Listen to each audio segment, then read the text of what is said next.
இயேசு கிறிஸ்துவின் நாமத்தினால் உங்கள் அனைவருக்கும் வணக்கத்தையும் வாழ்த்துதலையும் தெரிவிக்கிறேன்.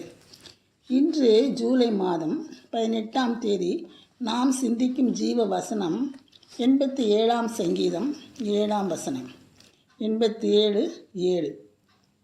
எங்கள் ஊற்றுகள் எல்லாம் உன்னில் இருக்கிறது என்று பாடுவோரும் ஆடுவோரும் ஏகமாய் சொல்லுவார்கள் என்று சங்கீதக்காரன் கூறுகிறார். இங்கு எருசலேமை பற்றி பாடியிருக்கிறார். எங்கள் ஊற்றுகள் எல்லாம் எருசலேமில் இருக்கிறது என்று கூறுகிறார்.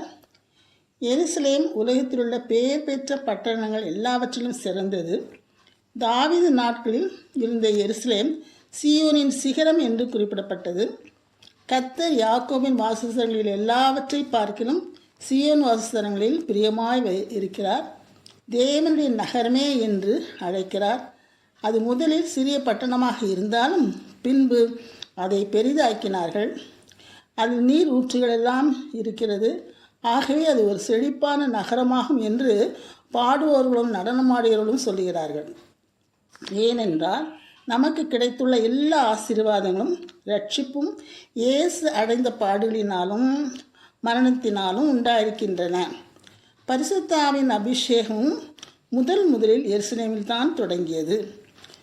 இப்போது புதிய எருசலேமை குறித்து சில விவரங்களை நமக்கு தெரியும். அதை குறித்து மகிமையான சிறப்பான குறிப்புகள் இனிதான் நமக்கு கூறப்படும். புதிய எருசலேமில் ஆடல் பாடல் உண்டு.